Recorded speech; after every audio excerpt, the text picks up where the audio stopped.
Біздің бұл стильді мыңның ішінен жаңылмай табатынымыз анық.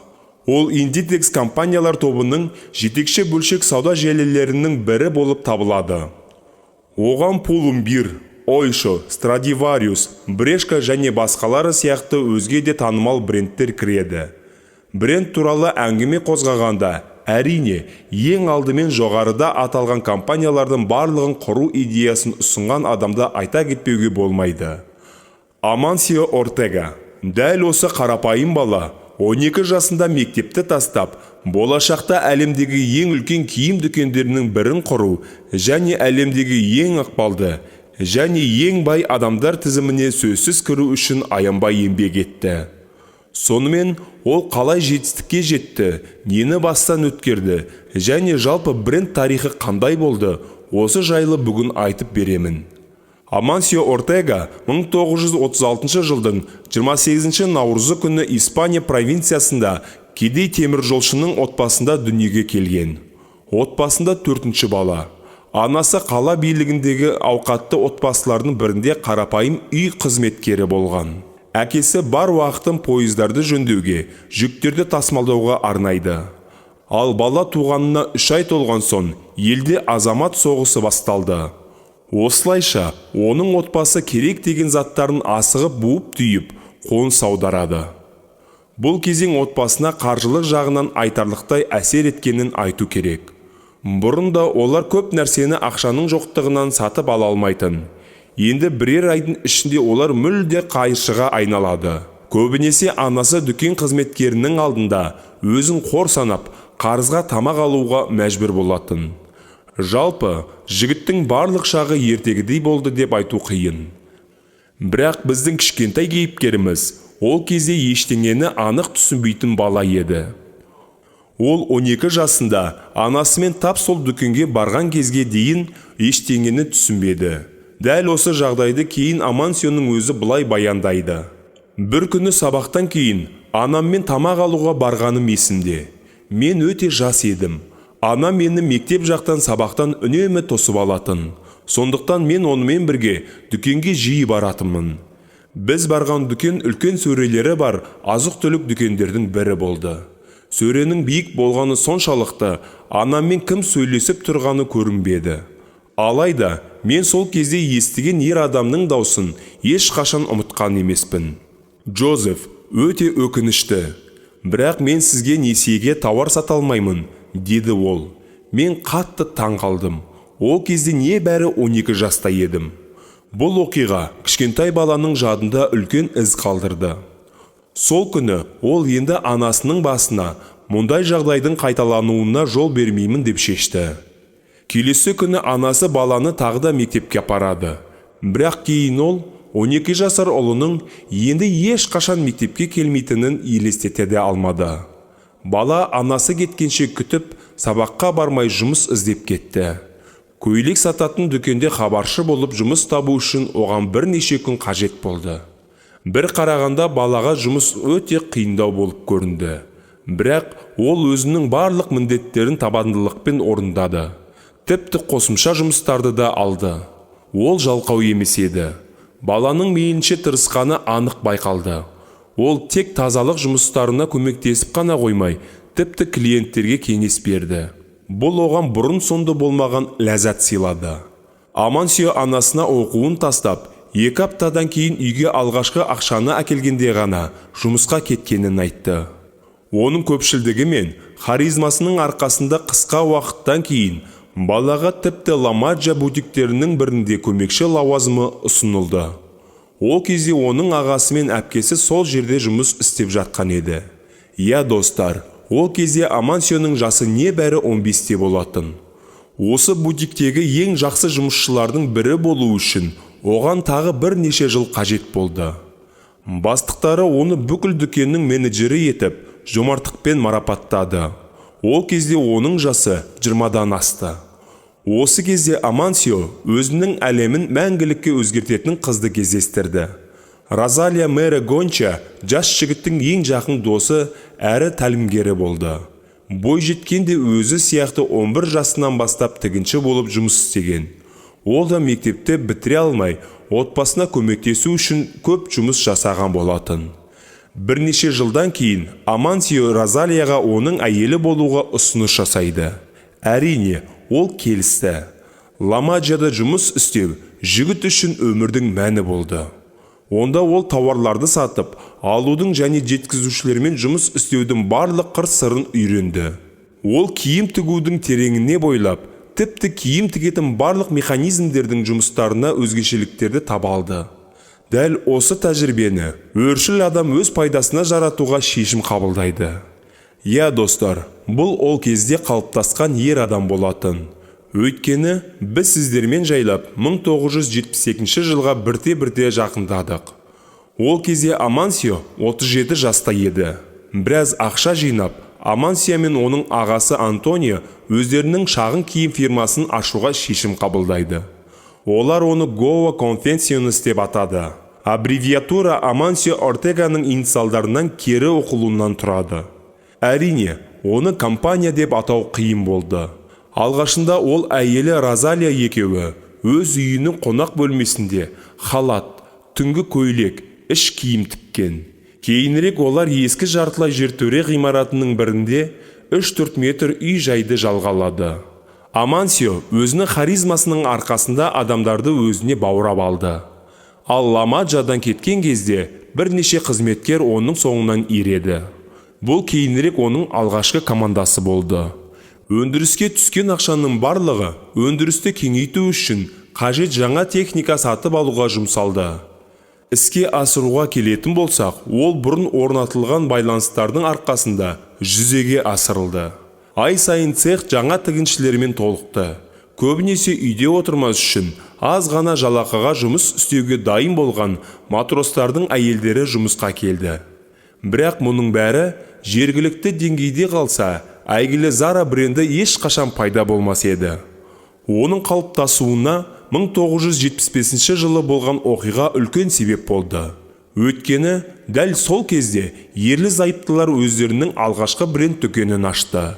Бренд атауын да кездейсоқ таңдағанын айта кеткен жөн.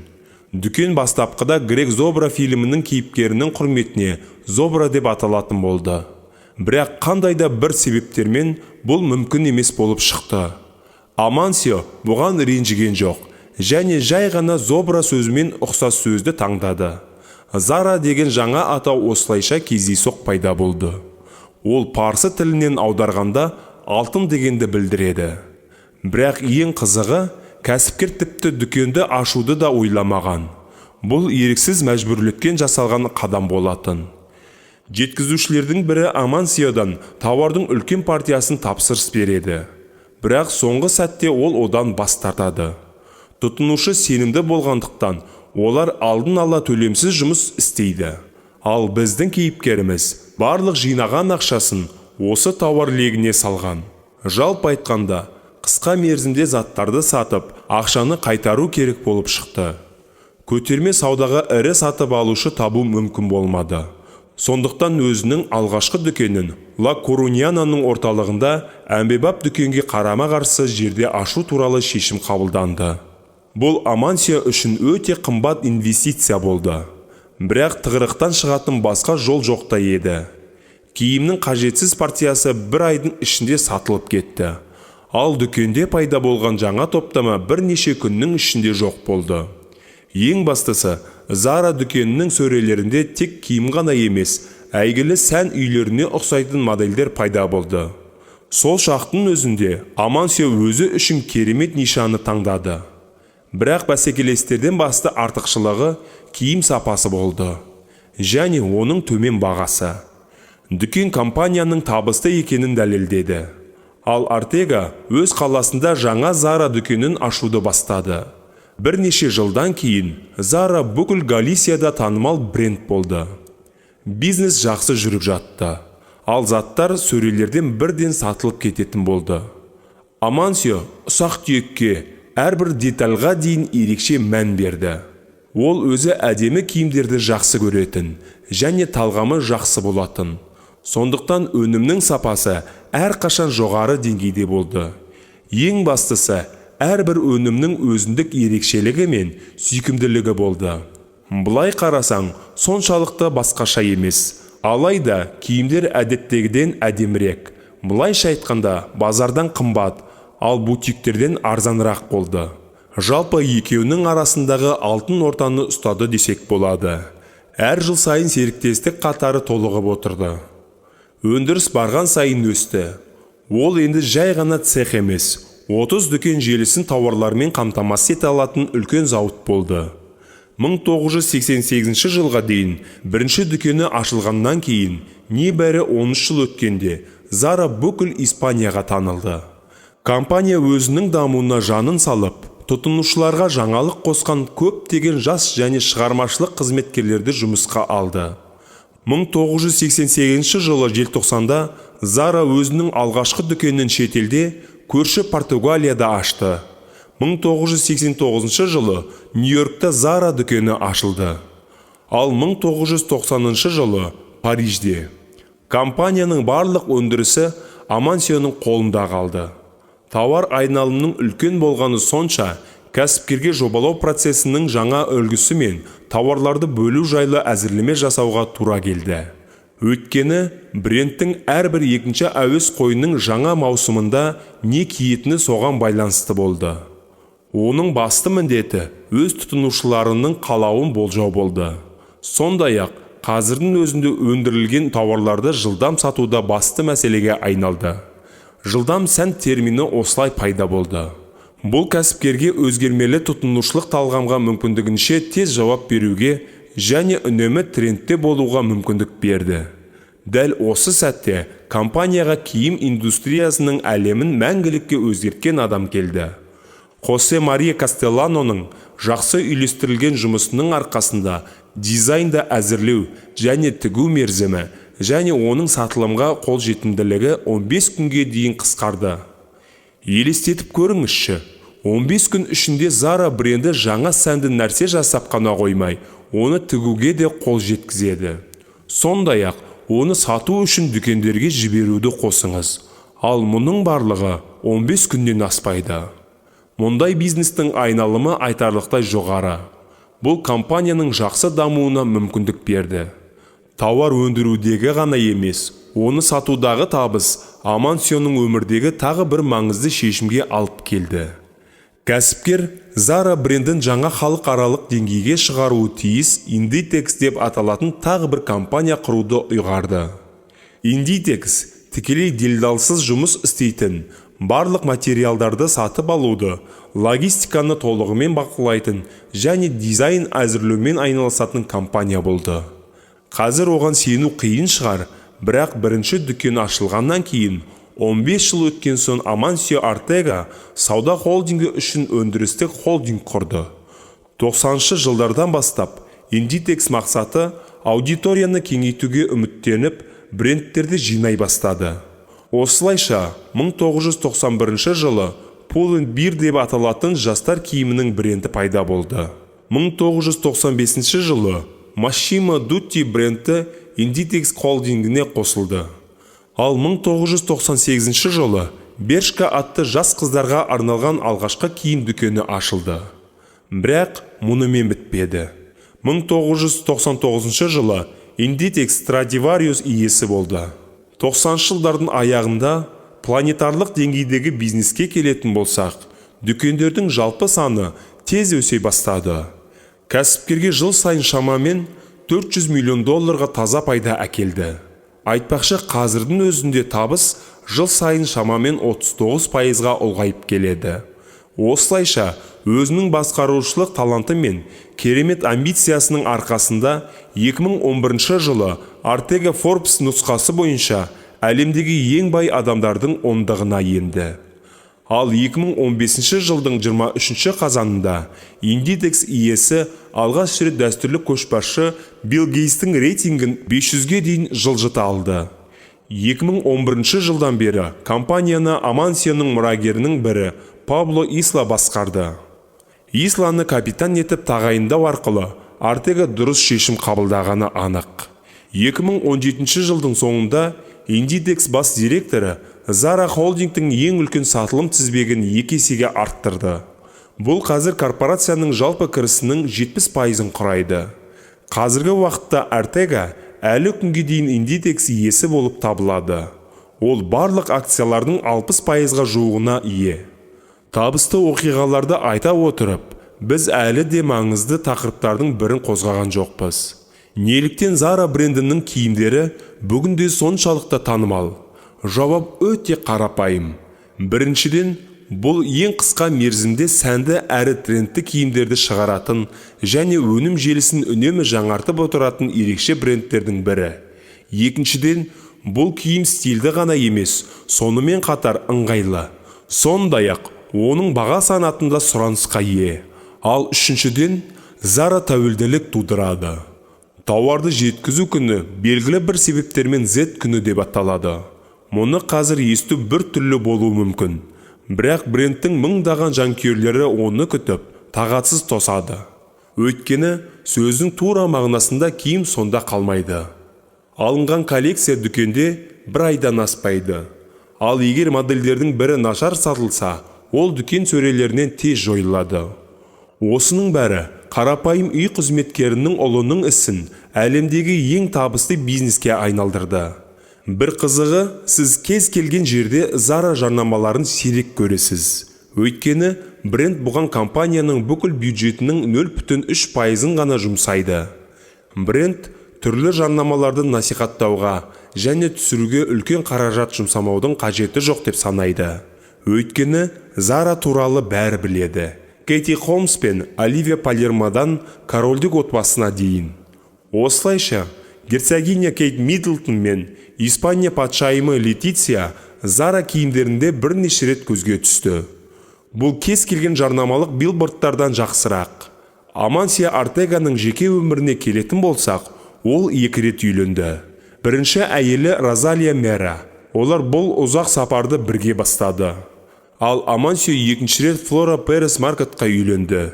2001 жылдан бастап бүгінгі күнге дейін тұрады.